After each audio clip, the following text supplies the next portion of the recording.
Salamat po sa nagbuo ng Kalingap. Salamat po si Kuya Bal. Salamat sa kanya. Shout out sa lahat.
Magandang gabi sa inyong lahat, mga Kalingap. Grocery kami ni Jerry sa Pinoy Supermarket at bumili kami ng ito pang diningding kasi gusto nila makatikim.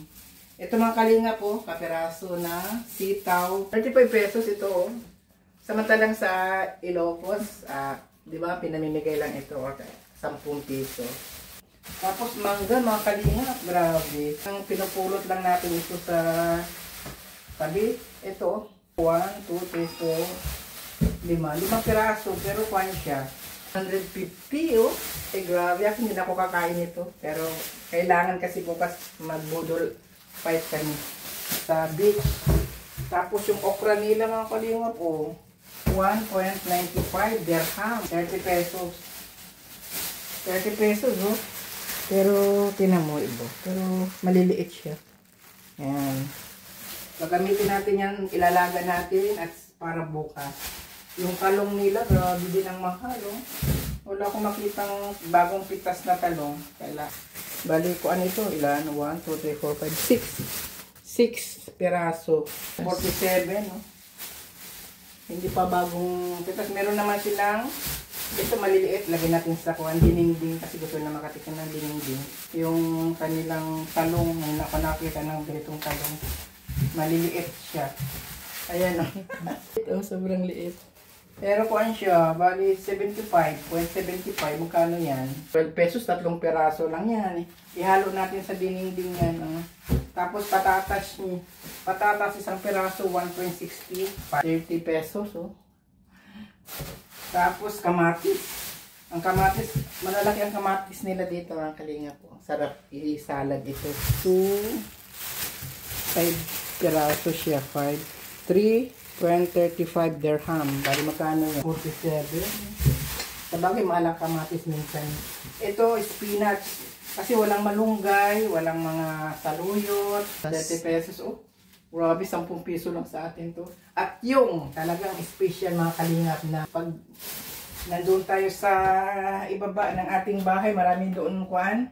Saging. Ito mga Kalingap. Oh, binibili po.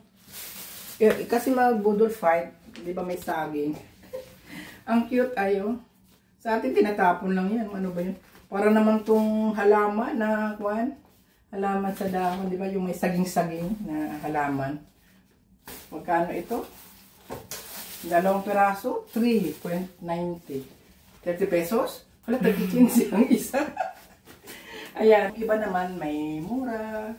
Mayroong mahal, gano'n lang talaga. Kasi nasa ibang bansa tayo. Tapos yung mga karne, may isda. Ito mga Kalingap. Isda. May itim na maalat din. Bumili kami para bukas din. Magkano ito? Tapos, mayroong manok. I-adobo natin ito. Adobong manok. At saka, ipagsama natin ito. Baboy, magkano ito? 20?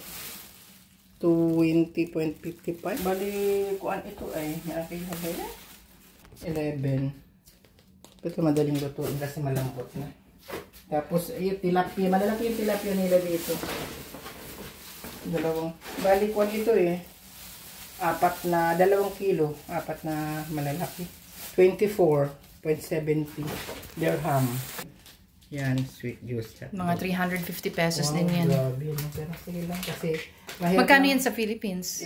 Depende din kasi ang 1/4 naman doon, kalahati 160, 120 or 150 ang isang kilo doon. Umpisa na tayo magluto ng adobo, baboy at saka ito isama natin. Gagawin nating humba. Tapos yung isda bukas na napiprituhin at ang araw na ito kasi bukas ay nasa labas na, nasa beach. Kaya nag-vlog din tayo doon. Kalingap ito sana. Yung mga kalingap dito talagang naobserbahan ko ang tao dito puro trabaho. Umaga pa lang minsan hindi din nag-almusal kasi kailangan makahabol sila sa bus na sasakyan nila. Pagdating sa gabi, kung pwede nga lang hindi nakakain, matutulog na lang sila. Kaya yung mga OFW, nakikita ko sa kanila talagang trabaho ng trabaho. Kasi yung pinsan ko din, si Lynn, buti mabait yung amo niya, kaya relax naman siya doon. Pero siyempre, kailangan magsikap, tapos pag-uwi sa Pilipinas, ubusin ng pera. Kaya ito ang buhay Dubai. Kahit mag 2 weeks lang ako dito, pero marami na akong nalalaman, marami na akong napupuntahan, puro lakad. Hindi pwedeng mayroon tayong arthritis. Kailangan lakad. At saka yung sapatos natin talagang komportable sa paa natin. Kasi talagang mula sa umaga, kung talagang gusto mong mamasyal, lalakad ka kasi malayo yung sasakyan. At saka mga kalingap, grabe ang traffic. Matraffic man sa atin sa Pinas, sobra dito. Kasi nga, yung, lalo na pagsabay-sabay, ang MRT sa atin dito, metro ang tawag sa kanila. Kaya sa umaga pa lang, kailangan alam mo na yung bus na dadaan. Meron silang double deck na bus. Tapos, matraffic na yan. Grabe, daming sasakyan. Siyempre, mayaman ang Kakadubay. Puro mall. Tapos, pagsakay mo naman sa metro, ganun din. Depende din sa pagkuhan mo kasi ang daming tao. At iba-ibang amoy, mga kalingap. Mayroong mabango, may mabaho. Pero, ihanda mo ng sarili mo kasi siyempre nasa ibang bansa tayo. Kaya, kailangan tayo mga OFW, kaway-kaway ako sa inyo kasi alam ko yung hirap nyo at yung pagtitiis nyo sa pamilya. O sa mga OFW dyan, lalo-lalo na sa nakasabay ko si Selena Barbosa. Hello, shout out sa iyo. Alam ko, maganda naman ang mga amo mo kasi mababait. Pero mga nag-sponsor, yung mga beneficiary, talagang i-appreciate yung tulong ng mga OFW. Talagang ang hirap talaga dito. Puro trabaho. Minsan, pag day off nila, saka sila makapasyal. Pero talagang tipid sila. Kaya doon sa mga sponsor, thank you so much. Alam ko naman kahit kulang sa inyo, pero naglaan kayo doon sa mga tao na nakikita nyo na sa vlog ni Kuya Bal, nakikita nyo na napakahirap. Kaya thank you sa inyo lahat. Sana tuloy-tuloy ang blessing ninyo. Ganun talaga ang buhay natin. Talagang mapagmahal tayo sa kapwa. Kaya thank you so much. And God bless sa lahat ng sponsors, sa mga viewers, sa mga subscribers. Salamat sa inyo lahat. More power sa inyo.